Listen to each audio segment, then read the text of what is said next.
Abah Anies ternyata tidak kuat menjadi oposisi dan siap bergabung dengan pemerintahan Prabowo Gibran.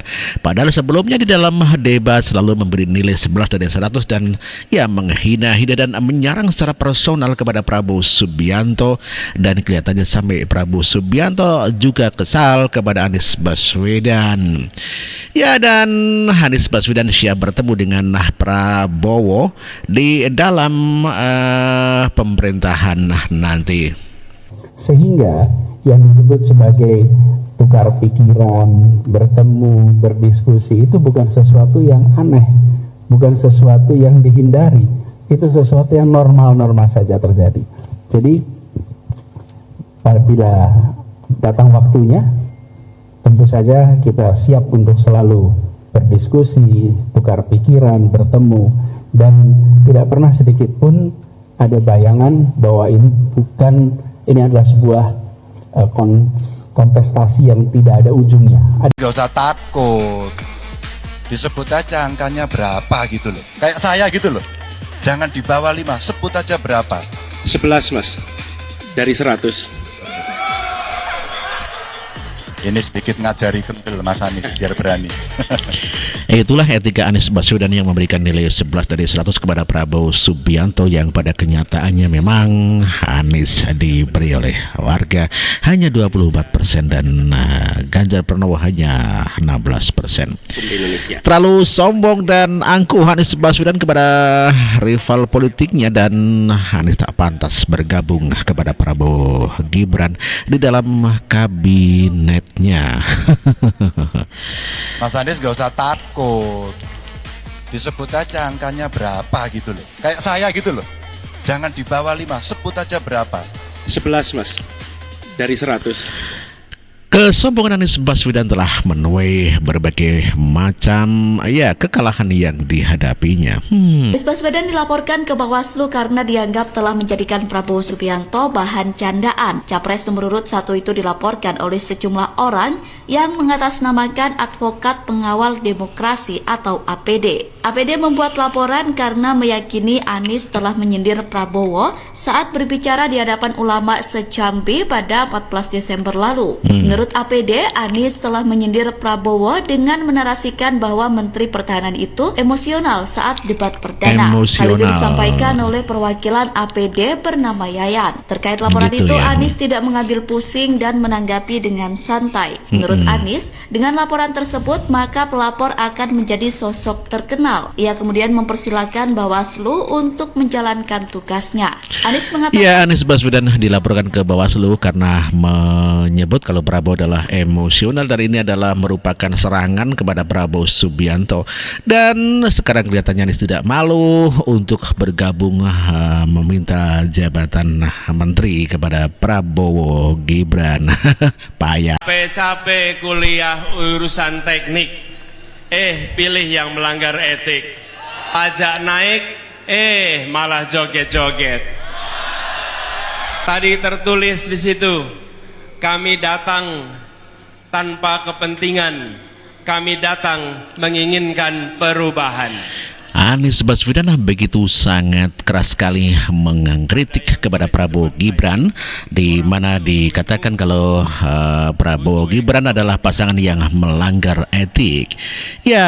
Terang-terangan Anies menyerang. Kami melanggar larangan istri untuk sampai ke JIS. Tapi kami bukan melanggar konstitusi. Sangat jelas Anies Baswedan mengatakan kalau pasangan Prabowo Gibran melanggar konstitusi. Capek-capek kuliah urusan teknik, pilih yang melanggar etik. Ketika dikatakan bahwa standar etika yang dipegang adalah tinggi, memang menjadi presiden, panglima tertinggi harus memiliki standar etika yang amat tinggi. Itu harus, karena dia akan mengambil keputusan, mengerahkan pasukan, dan ketika harus bertempur ada korban nyawa, itu keputusan-keputusan etika. Tapi dalam kenyataannya Pak, ketika Bapak memimpin di Kementerian Pertahanan, banyak orang dalam pengadaan alutsista, PT Teknologi Militer Indonesia, Indonesia Defense Security, lalu orang dalam pengelolaan food estate. Lalu ada kejadian-kejadian di mana kita semua menyaksikan ketika ada pelanggaran etika dan Bapak tetap jalan terus dengan cawapres yang melanggar etika. Artinya ada kompromi atas standar etika. Standar etika ini fakta. Dan kemudian dalam pidato Bapak mengolok-olok tentang pentingnya etika. Saya tidak tega untuk mengulanginya. Pertanyaannya, apa penjelasan Pak Prabowo soal itu semua? Baik, waktu habis. Oke, harap tenang dulu. Kita lanjutkan acaranya. Kami persilakan Bapak Prabowo untuk menanggapi pernyataan Bapak Anies. Iya, ini tanggapan Prabowo Subianto mengenai Jadi, saudara-saudara, semua data yang saudara ungkapkan itu keliru semua. Jadi saya bersedia kita duduk, kita buka-bukaan, ya. Mau bicara food estate, mau bicara apa PT Teknologi Militer Indonesia, kita buka, iya kan? Jadi di mana masalahnya? Nah, saudara bicara etik, ya kan? Saya tuh keberatan karena saya menilai, maaf ya, karena Anda desak saya terus terang aja saya menilai Anda tidak pantas bicara soal etik. Betul, Anies tidak pantas berbicara etik, ya. Saya merasa bahwa Anda itu tak pantas ya. Posturing ya, Anda tuh menyesatkan. Itu aja ya. Saya boleh berpendapat kan? Saya menilai Anda tidak berhak bicara soal etik karena Anda memberi contoh yang tidak baik soal etik. Terima kasih. Telak banget Prabowo mengatakan kalau Anies tidak pantas mengajar etik karena Anies sendiri adalah melakukan istilahnya adalah tidak melakukan etik sendiri. Mas Anies adalah orang yang tidak layak berbicara etika, ujar Pak Prabowo dalam debat malam itu. Kenapa? Ini penjelasannya. Etika seperti apa yang Mas Anies maksud ketika Mas Anies menjadi Menteri Pendidikan kemudian dipecat oleh Pak Jokowi dan kemudian dirangkul oleh Pak Prabowo? Etika seperti apa yang Mas Anies maksud ketika Mas Anies datang ke rumah Pak Prabowo dan akhirnya keluar dengan rekomendasi sebagai calon gubernur Jakarta?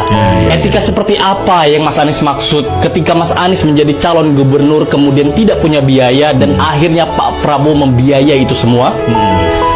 Etika seperti apa yang Mas Anies maksud ketika Mas Anies terjun ke masyarakat, nggak ada pasukan perang dan akhirnya Pak Prabowo memerintahkan semua pasukannya, seluruh kadernya di Indonesia ini, bukan hanya di Jakarta, untuk menolong Mas Anies Baswedan untuk menjadi gubernur Jakarta? Etika seperti apa sih yang Mas Anies maksud ketika Mas Anies menang menjadi gubernur DKI Jakarta dan Mas Anies tidak perlu membayar hutang sepeser pun untuk pembiayaan menjadi gubernur Jakarta kala itu? Etika seperti apa yang Mas Anies maksud ketika Mas Anies menang menjadi gubernur DKI Jakarta dan Mas Anies gak perlu membayar hutang kampanye Mas Anies sendiri? Etika seperti apa sih yang Mas Anies maksud ketika Mas Anies menang dan menjadi gubernur DKI Jakarta selama 5 tahun dan mendapat pengawalan oleh partainya Pak Prabowo selama 5 tahun? Etika seperti apa yang Mas Anies maksud setelah Mas Anies mendapatkan semuanya dan akhirnya Mas Anies menerima pinangan dari rival politiknya Pak Prabowo? Etika seperti apa yang Mas Anies maksud setelah Mas Anies mendapatkan semuanya sehingga bisa berdiri di podium debat lalu menyerang personal orang yang pernah memberi makan? Betul. Benar kata pepatah Arab. Saya yakin Mas Anies pasti paham pepatah Arab ini. Berilah makan seekor anjing selama 3 hari, maka dia akan mengingat Anda selama 3 tahun. Dan berilah makan seorang manusia selama 3 tahun, maka dia akan segera melupakan Anda dalam waktu 3 hari. Itulah Anies Baswedan yang tak pantas berbicara etik sebagaimana disampaikan oleh Prabowo Subianto. Ya, telak banget ya. Memang Anies tidak pantas berbicara masalah etik karena Anies sendiri tidak pernah punya etika. Dan sekarang dia mau mendekati kepada Prabowo Subianto. Memang setelah dikalahkan Prabowo Subianto dan begitu banyak menyerang secara personal, kini Anies kembali mau mendatangi Prabowo untuk mendapatkan jabatan. Oke, demikian telah kita saksikan sama-sama video ini. Semoga Anda terhibur dengan video-video ini dan terima kasih Anda telah menonton. Terima kasih. Wassalamualaikum warahmatullahi wabarakatuh. Merdeka!